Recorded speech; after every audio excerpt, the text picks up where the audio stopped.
एहसास जब पैदा होता है, एहसास, फिर उसके अंदर तवानाई आती है। फिर इंसान अपने लिए नहीं दूसरों के लिए जीने में भी खुशी महसूस करता है। फिर वो महसूस करता है कि मैं कोई ऐसा दरख्त नहीं कि जिसकी ना शाखें हों ना पत्ते हों। फिर वो कहता है मैं दरख्त हूं पर शजरे सायादार हूं। कोई आएगा तो फल भी खाएगा, कोई आएगा तो छांव में भी बैठेगा, कोई आएगा तो उसे खैर भी नसीब होगी। तबकात इब्ने साद में एक बड़ी खूबसूरत रवायत है। हजरत आयशा सिद्दीका रदी अल्लाह ताला अन्हा फरमाने लगी कि एक दिन ना नबी करीम सल्लल्लाहु अलैहि वसल्लम घर में तशरीफ फरमा थे और तबीयत मुबारक बड़ी यशाश बशाश थी। जब कभी आज़ाब की आयत आती थी तो गम उम्मत में परेशान हो जाते थे, और कभी रहमत की आयत आती तो फिर हुजूर का चेहरा पहले से भी ज्यादा रोशन नजर आता। फिर अल्लाह की रहमत के हवाले से और ज्यादा खुशबुएं दुनिया में फैल जाती। फरमाती आज बड़े हशाश बशाश थे तो मुझे फरमाने लगे आयशा तेरे साथ एक बात करूं। मैंने कहा हुजूर मेरे तो नसीब जाग गए, जरूर करें। तो हुजूर फरमाने लगे तुम कभी मुझसे बड़ी राजी होती और कभी कभी ना किसी और अहलिया के पास ज्यादा वक्त गुजारूं तो दिल में बात भी रख लेती हो। हजरत आयशा कहती है मैंने फौरन अर्ज की हुजूर मेरी माँ मुझे रोए, मैं और आपसे नाराज होंगी। तो फरमाया चल सुन तो लेना पहले, ये एहसास की शिद्दत इसको मुलाहिजा फरमाई। मैं सुन तो सही। या रसूल अल्लाह सल्लल्लाहु अलैहि वसल्लम हुक्म फरमाए। तो महबूब करीम सल्लल्लाहु अलैहि वसल्लम फरमाने लगे आयशा तुम कभी कभी कसम उठाती हो, और जब तुम्हारे दिल में मेरे बारे में कोई बात हो ना तो पता किस तरह कसम उठाती हो। तुम कहती हो मुझे हजरत इब्राहीम अलैहिस्सलाम के रब की कसम हो, और जब मुझसे राजी होती हो तो फिर कहती हो मुझे मोहम्मद अरबी के रब की कसम हो सल्लल्लाहु अलैहि वसल्लम। हजरत आयशा सिद्दीका कहती है सरकार ने बात की तो मैं आंखों से रो रही थी और लबों से हंस रही थी, और मैं अर्ज कर रही थी या रसूल अल्लाह आप इतना ज्यादा ख्याल फरमाते, जुमलों का ख्याल, एहसास कि कोई क्या सोचता है क्या कहता है। हमारे अंदर तेजी से वो चीज, घरों के अंदर पूरी जंग लग जाती है, अम्मा जी की और बेगम साहबा की पूरी जंग, और दोनों ने जीतना है। उसके अंदर अब पता नहीं बेचारा हारेगा कौन, उन दोनों को जीतना है। मसाजिद में जंग लग जाती है। मैं थोड़े दिन पहले मैंने दोस्तों से कहा था, मैंने कहा ये जो मस्जिद का सदर बनाते हो ना इसका नाम सदर ना रखो, कोई और रख लो, इसलिए कि सदर तो सबसे बड़ा आईनी होता है। तो जब आप सदर ही कह देते हैं पर उस बेचारे का दिल करता है कभी असेंबलियां टूटनी भी चाहिए, कोई तब्दीली भी होनी चाहिए। आप दर्जा ही बड़ा ऊंचा दे देते तो परेशान हो जाता है, अंदर रट्टा बन जाता है। हमारे यहाँ ओहदों की जंग है, लड़ाई है। मसला सिर्फ ये है कि एहसास नहीं। अगर एहसास होने लगे फिर शौक बेदार होता है, फिर इंसान किसी को कुछ दे के राजी होता है। फिर उसका हजरत हुज़ैफा बिन यमान रदी अल्लाह ताला अन्हु फरमाते हैं, ये हदीस इमाम गजाली लाए और अपनी सनद के साथ लाए। हजरत हुज़ैफा बिन यमान रदी अल्लाह ताला अन्हु फरमाते हैं मैं नबी पाक सल्लल्लाहु अलैहि वसल्लम के साथ ना एक सफर में था, गर्मी बड़ी शदीद थी। एक जगह पे बाग नजर आया तो थोड़ा सा सस्ताने के लिए सरकार उस बाग को बरकत देने के लिए तशरीफ फरमा हुए तो सामने कुआं भी नजर आया। तो तबा मुबारक चाहिए कि गुस्ल ही ना कर लिया जाए। कहते हैं हुजूर सैयद आलम अलैहिस्सलाम कुएं के करीब चले गए गुस्ल फरमाने के लिए, तो कपड़ों समेत सरकार गुस्ल फरमा रहे थे। फिर भी मुझे फरमाया कि जरा चादर तान के नहीं खड़े हो जाते। ये ना ज्यादा शर्म वाला होता है खुला लिबास, इसमें ज्यादा एहसास होता है। ये गर्मी आती है ना तो समझदार आदमी भी खाली बनियान में घूमने लगता है, सियाना बंदा भी अच्छा नहीं लगता, तहजीब के मुताबिक नहीं। हमारी वजादारी जो होती है वो बाहर नहीं घर के अंदर भी जरूरी होती। बेटियां हैं, बहनें हैं, घर के अंदर बड़ा अच्छा रवैया इंसान का हो ताकि खूबसूरतियां और खुशबुएं बिखरें। कपड़ों समेत गुस्ल फरमा रहे और हजरत हुज़ैफा बिन यमान कहते हैं मैं चादर तान के खड़ा हो गया। सरकार थोड़े से गुस्ल के बाद फरमाने लगे हुज़ैफा गर्मी बड़ी थी, नहाने में बड़ी लज्जत आ रही है, तो मैं थोड़ा और ना नहाऊं। तो मैंने कहा हुजूर मेरी तो नौकरी कबूल हो रही है, मेरे लिए तो सादतें। कहते हैं सरकार ने थोड़ा गुस्ल किया, हुजूर बस करने लगे तो मैंने अर्ज की, मैंने कहा या रसूलल्लाह मेरी ख्वाहिश है कि थोड़ा और गुस्ल फरमाए। सरकार ने थोड़ा और गुस्ल किया। मैंने कहा हुजूर और करें। कुछ देर हुजूर गुस्ल करते रहे। तकमीले गुस्ल पर मैं बड़ा राजी था, कलेजा बड़ा ठंडा था कि आज मेरी खिदमत कबूल हुई, आज मुझे हिस्से में ये सादत आई कहते हैं जब मैं फारिग हुआ ना तो हुजूर फरमाने लगे चल अब तू भी गुस्ल कर, तू भी गुस्ल कर अब। तो मैं गुस्ल करने लगा तो फरमाया इधर देखना मेरी तरफ। ये हमारे यहाँ ना कुछ लोग बन के बैठ गए और उन्होंने समझा कि शायद चूंकि मैं लीडर हूं, शायद मैं सरबराह हूं और बाकियों पर लागू है कि मेरी गाड़ी के पीछे दौड़े और मेरे नारे लगाएं। देखो जब इंसान इंसानों के अंदर एहसास पैदा करने की तरफ देखेगा तो सबसे पहले मेरे महबूब की जिंदगी से दर्स हासिल करेगा। सरवरे कायनात सल्लल्लाहु अलैहि वसल्लम ने कहा गुस्ल करो, कहते मैं गुस्ल करने लगा तो महबूब फरमाने लगे चादर मुझे दो, मैं तान के खड़ा होता हूं। कहते मेरे तो पैरों तले जमीन निकल गई। मैंने कहा या रसूल अल्लाह सल्लल्लाहु अलैहि वसल्लम मेहरबानी फरमाए आप ये ना करें। तो हुजूर ने फरमाया तूने किया ना तो मैं क्यों ना करूं। कहते हैं हुजूर ने हुक्म दिया तो मैंने चादर सरकार को पेश कर दी, हुजूर तान के खड़े हो गए तो मैं जल्दी से गुस्ल करके फारिग हो गया। मैंने कहा हुजूर नहा लिया है। फरमाया हुज़ाफा मुझे गर्मी लग रही थी तो तुम्हें भी लग रही होगी ना, सही करके गुस्ल करो। कहते मैं गुस्ल कर चुका, यारो जरा इसकी लज्जत तो महसूस कर लो। कोई हर्ज नहीं यार, अगर कोई काम हमें कभी अपने हाथ से करना पड़ जाए कोई मसला नहीं। अगर आसमानों पे चलोगे तो जमीन वालों से प्यार नहीं बढ़ेगा और अगर जमीन वालों के बीच रहोगे प्यार करोगे तो मोहब्बतें बढ़ेंगी। हजरत हुज़ाफा बिन यमान कहते हैं कि मैं फिर थोड़ी देर गुस्ल के बाद अर्ज की हुजूर कर लिया गुस्ल। तो कहते हैं और सरकार ने मेरी तरफ गौर से देखकर फरमाया हुज़ाफा दो हरफी बात है, जितनी देर मैंने गुस्ल किया तुम भी उतनी देर ही करोगे और करोगे तो बात खत्म होगी वरना ये बात खत्म नहीं होगी।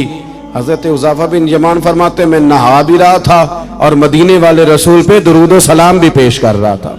कबीला गामदिया की उस औरत का तज़किरा मौजूद है जो खुद आई थी, कोई गिरफ्तार करके नहीं लाया था, आज खुद आई। एहसास पैदा हो गया ना गुनाह का।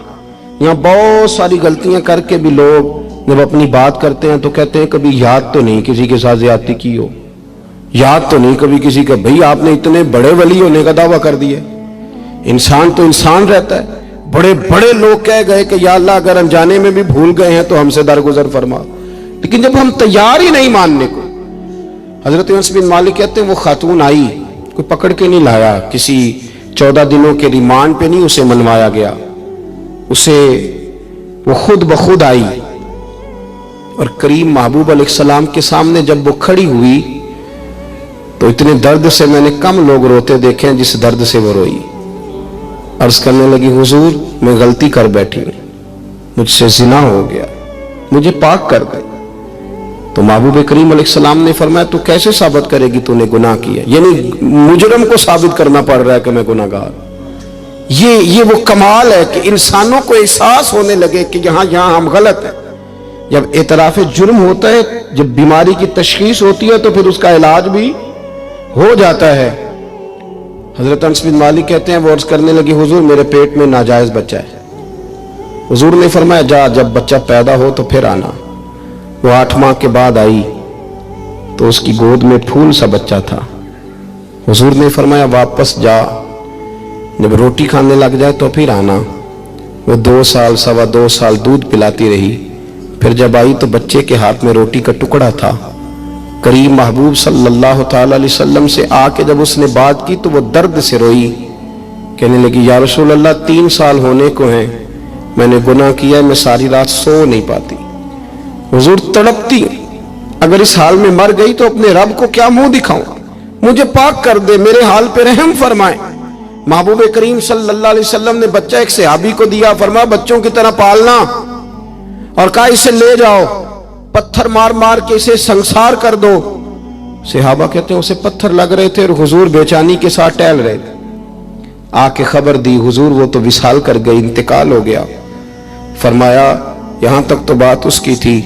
हजरत अनस बिन मालिक कहते अब महबूब करीम ने सहाबियात से फरमाया उसे गुस्ल दो, कफन पहनाओ, जनाजा तैयार हो जाए तो मुझे खबर करना। हजरत अनस बिन मालिक कहते हैं गुस्ल हुआ, कफन हुआ, जनाजा तैयार हुआ तो हैरान हम तब हुए जब मेरे महबूब ने फरमाया सफ़े बनाओ, मैं खुद जनाजा पढ़ाऊंगा, मैं खुद जनाजा पढ़ाऊंगा। और सरकार ने जनाजा पढ़ाया तो एक शख्स की जुबान से निकला हुजूर इस मलऊन का माज़अल्लाह जनाजा जिसने नाजायज बच्चा जना, इसके लिए आप दुआ कर रहे हैं, जनाजा पढ़ा। हुजूर फरमाने लगे खामोश हो जाओ, تم نے گناہ دیکھا ہے اس کا احساس نہیں دیکھا, تم نے غلطی دیکھی ہے لیکن اس کی توبہ کا انداز نہیں دیکھا. اور صاحب کنز العمال نے یہ لفظ نقل کیے ہیں کہ کریم محبوب فرمانے لگے اس نے تو ایسی شاندار توبہ کی ہے کہ اگر میں اپنی ساری امت میں بانٹ دوں تو اللہ سب کی مغفرت فرما دے گا. احساس جب پیدا ہو جاتا ہے نا اپنے دل کے اندر کہ یہاں میں غلط ہوں. ان العبد اذا اعترف ثم تاب تاب اللہ علیہ او کما قال نبی صلی اللہ علیہ وسلم رواہ مشکات. حضور نے فرمایا جب کوئی بندہ کہتا ہے نا اللہ میں بھول گیا تھا اور پھر وہ توبہ کرتا ہے تو رب اس کی توبہ کو فوراً ہی قبول فرما لیتا ہے.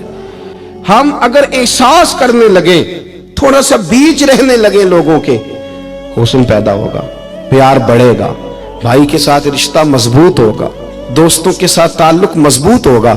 یہ جو ملازم چھوڑ کے چلا جاتا ہے نا اس کو 5,000 زیادہ ملتا تو نکل جاتا ہے, اس کی وجہ یہ تھی کہ آپ کا اس کے ساتھ رشتہ مضبوط نہیں تھا.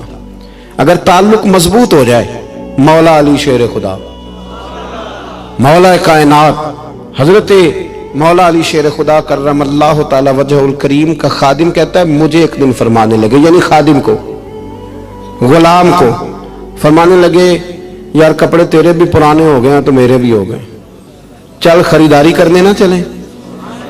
کہتے مجھے لے گئے بازار اور 2 جوڑے حضرت علی نے خریدے, ایک خاصا مہنگا تھا ایک سستا تھا. میں سمجھ گیا کہ مہنگا آقا کا ہے اور سستا غلام کا ہے. کہتے وہ تھیلے میں ڈالے, اٹھانے میں نے تھے, میں نے وہ اٹھائے اور میں چلنے لگا. کہتے جب وہ چوک آیا نا جہاں سے مولا کائنات شیر خدا کرم اللہ تعالی وجہ الکریم نے اپنے حجرہ نور میں جانا تھا اور میں نے اپنے گھر میں جانا تھا, تو حضرت مولا علی شیر خدا فرمانے لگے لا بھی بیٹا میرے والا سوٹ مجھے دے دے. تو بالکل طے شدہ بات تھی. میں نے وہ مہنگا جوڑا نکالا اور حضرت علی کی طرف بڑھایا تو حضرت علی فرمانے لگے یہ تو نہیں میرا تو وہ دوسرا ہے. تو وہ شخص کہتا ہے میں نے ایک فلسفہ بیان کیا, میں نے ایک علت بیان کی, ایک لاجک بیان کی.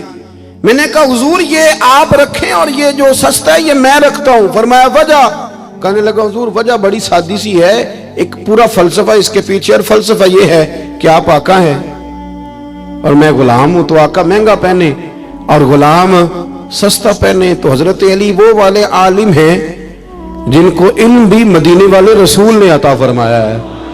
تو آپ حکم بھی کر سکتے تھے کہ نہیں تو لا میں نے وہی پہننا ہے, حکم بھی کر سکتے تھے, لیکن اس نے دلیل دی تھی نا, تو پہلے اس کی دلیل کو توڑنا ضروری تھا. حضرت علی کہنے لگے فلسفہ ہی تو نے بیان کرنا ہے تو اپنے والا نہ کر, تو میرے والا کر. اس نے کہا حضور کیا مانا؟ آپ فرمانے لگے تو کہہ رہا ہے کہ مہنگا جوڑا میں پہنوں گا اور سستا جو ہے وہ تو پہنے گا. فرمانے لگے تو نے یہ دلیل بیان کی ہے کہ میں آقا ہوں تو غلام ہے, تو فرمایا تو میرے والی علت لینا. حضور وہ کیا؟ آپ فرمانے لگے تو پہن مہنگا اور میں پہنتا ہوں سستا. دلیل یہ ہے کہ تو جوان ہے اور میں بوڑھا ہوں, تو جوانوں کو پہننے چاہیے مہنگے کپڑے, بوڑھوں کا تو سستوں سے بھی گزارا ہو جاتا ہے.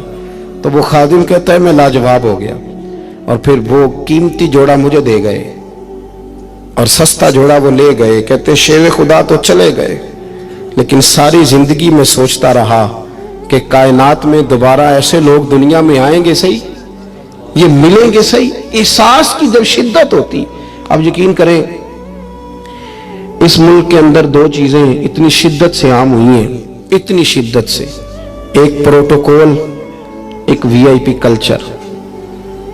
ان دونوں چیزوں نے بہت سارے لوگوں کو پیچھے کر دیا. اب تو بہت سارے غریب ایسے ہیں جو بیچارے قریب ہی نہیں آتے, وہ کہتے ہیں نہیں میرے والا کام ہی نہیں, وہ پیچھے, وہ شہرت سے بچنے والا پیچھے رہتا ہے. اور میرا جی چاہتا ہے ساری غزلیں اس ظالم کے نام کریں. کچھ لوگ بیچارے بالکل پیچھے ہو گئے, مایوس ہو گئے. وہ کبھی حکومت بدلتی ہے تو ان سے کہا جائے نا حکومت بدل گئی ہے, تو وہ 2 حرفی بات کرتے ہیں, کہتے ہیں جو مرضی آ جائے ہم نے تو محنت کر کے کھانا ہے, صبح کام پہ جائیں گے تو شام کو روٹی کھائیں گے. وہ بہت سارے نظام سے دیکھیں نا, یہ سیاسی تبصرے وہ بندہ کرتا ہے جو روٹی پیٹ بھر کے کھاتا ہے, اور جس بیچارے کو پتا ہے نا کہ جو گھی صبح لایا تھا وہ ختم ہو گیا ہے, اور صبح بچوں نے ناشتے کے لیے جب پراٹھے مانگنے ہیں تو گھی کوئی نہیں, تو وہ پھر سیاسی تبصرے نہیں کرتا, وہ تو تکلیف میں. اللہ کے محبوب صلی اللہ علیہ وسلم نے نا احساس کی دولت تقسیم کی تھی. مسند امام احمد بن حنبل میں حدیث ہے, حضرت بلال حبشی رضی اللہ تعالیٰ عنہ فرماتے ہیں میں نے عصر کی نماز کی اقامت پڑھ دی تھی, ایک بدو آیا, ایک یہودی کا غلام, کہنے لگا یا رسول اللہ صلی اللہ علیہ وسلم میں بڑی مشکل میں ہوں, اگر آپ میرے ساتھ چلیں, میرا چھوٹا سا کام کر دیں تو میری وہ مشکل آسان ہو جائے گی. سیدنا بلال حبشی فرماتے ہیں نبی کریم نے نمازیوں سے فرمایا, اقامت ہو چکی تھی, فرمایا تم بیٹھ جاؤ, میں ذرا اس بدو کا کام کر کے آتا, تم ذرا بیٹھو, میں صرف اشارے کرتا ہوں. آپ کو ملے گا کہ حضرت جابر ابن عبداللہ کا قرضہ اتارنا تھا تو سرکار کھیت تک گئے اور باقاعدہ سفارش کی ان کی. اب تو لوگ کہتے ہیں نا جب تک وہ خدمت کر رہا ہے تو تب تک وہ خدمت گزار ہے, کہیں الجھ جائے تو کہتے ہیں اس کا ذاتی مسئلہ ہے, اور میں ذاتی معاملات میں مداخلت نہیں کرتا. تو میاں جب آپ کے پاس تھا, آپ کا ورکر تھا, تب ذاتی مسئلہ کیوں نہیں تھا؟ اب وہ الجھ گیا ہے تو ذاتی مسئلہ ہے. ایک عورت رو رہی تھی تو سرکار سفارش کے لیے اس کے ساتھ نہیں چلے گئے تھے کہ میری مالکن مجھے مارے گی؟ آپ کتب حدیث کتب سیرت کو پڑھیں. یہی وجہ تھی کہ حضور کے غلاموں میں وہ درد آیا, بڑے زور شور سے آیا. امیر المومنین سیدنا فاروق اعظم رضی اللہ تعالیٰ, اس شخص کا آپ جاہ و جلال دیکھیں نا تو کسرا کا بادشاہ کہتا عمر ملنا ہے, تو عمر فرماتے میرے پاس وقت نہیں, میں نہیں ملتا, مجھے کیا ضرورت ہے کسی کی, یہ جاہ و جلال ہے. اور انسانیت کی خدمت کا جذبہ کیا ہے؟ چہرے پہ نقاب اوڑھ کے رات کو گھوم رہے ہیں, سامنے ایک خیمہ نظر آ گیا. سیدنا فاروق اعظم قریب گئے تو ایک آدمی خیمے میں ہے اور بڑی پریشانی میں ہے, اندر سے نکلتا ہے پھر اندر جاتا ہے. فرمایا خیریت ہے؟ کہنے لگا بڑی دور سے آیا ہوں, امیر المومنین سے ملنا تھا, رات ہو گئی یہی, میری بیوی کہ ہاں ولادت ہونی اور وقت قریب آ گیا, وہ تکلیف میں, تو یہی خیمہ لگا کے میں نے بٹھا لیا ہے. تو غلام آپ کون ہیں؟ تو حضرت عمر کہنے لگے تو مجھے چھوڑ میں ابھی آیا.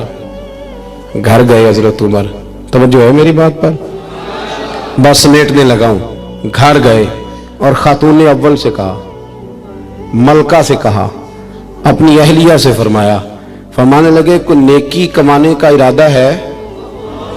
وہ کہنے لگی بڑا ارادہ ہے. تو کہنے لگے پھر بچے کی ولادت کے لیے جن چیزوں کی حاجت ہوتی ہے وہ ساتھ لے لو. میں آپ کو اس شخص کی بات بتا رہا ہوں جو 24 لاکھ مربع میل کا حکمران ہے, جس کے نعرے سے لوگ کانپ جاتے ہیں, لیکن وہ اصول اپنی جگہ پہ اور انسانوں کا پیار اپنی جگہ پہ. حضرت عمر نے اپنی اہلیہ کو ساتھ لیا, انہوں نے کہا کچھ چنے لے لیں, کچھ جو ہے وہ گھی لے لیں, کچھ سرکہ لے لیں, اور آپ یہ ساری چیزیں ڈال کے تو پکائیں. حضرت فاروق اعظم رضی اللہ تعالیٰ عنہ نے چولہا جلایا. وہ شخص کہتا جب عمر پھونکے مارتے تھے نا آگ میں تو میں ان کی داڑھی سے دھواں نکلتے دیکھتا تھا. حضرت عمر نے چولہا جلایا, اوپر کھانا رکھا, وہ جو کہا تھا وہ آپ کی اہلیہ اندر چلی گئی خاتون کے پاس. وہ شخص کہتا ہے میں نے 2-3 دفعہ حضرت عمر کو کام بتایا تو میں نے سمجھا کوئی غلام ہے, امیر المومنین نے ڈیوٹی لگائی ہے کہ رات کو مسافروں کا خیال رکھنا. تو میں انہیں کہتا غلام ادھر آ پانی لے کے آ, تو عمر دوڑے آتے. وہ ڈیوٹی کرتے رہے. جب بچے کی ولادت ہو گئی تو اندر سے جناب عمر کی اہلیہ بولی, کہنے لگی امیر المومنین مبارک ہو, اللہ نے آپ کے دوست کو بیٹا دیا ہے. وہ شخص کہتا ہے میرے ہاتھ میں پیالہ تھا, دھڑام سے گرا, میں نے تو عمر کا جلال سنا ہوا. میں نے کہا آپ امیر المومنین ہیں, آپ عمر ہیں, آپ کیا خیال ہے آپ کا, لوگ باتوں سے بڑے ہوتے. کردار انسان کو بڑا کرتا ہے, کردار اسے زندہ رکھتا ہے, کردار اسے جینے کا ڈھب اور حوصلہ دیتا ہے. حضرت فاروق اعظم سے کہنے لگے آپ عمر ہیں؟ جناب فاروق اعظم کہنے لگے ہاں میں عمر ہوں, تمہیں ضرورت کی ساری چیزیں میں نے دے دی ہیں, باقی صبح آنا اور جس کام تم آئے ہو وہ بھی کیا جائے گا. اس نے پیر پکڑ لیے, امیر المومنین مجھ سے غلطی ہو گئی. فرمایا اٹھ میرے سینے سے لگ, تجھ سے غلطی نہیں ہوئی, تیری وجہ سے اللہ نے مجھے نیکی کمانے کی توفیق عطا کر دی ہے. اپنی زندگی میں 3-4 چیزوں کا خاص خیال کریں, عقائد مضبوط رکھیں. ہمارے اندر کوئی آ جاتی ہے نا کمزوریاں انسان ہیں, ان کو دور کرنے کے لیے احساس پیدا کریں.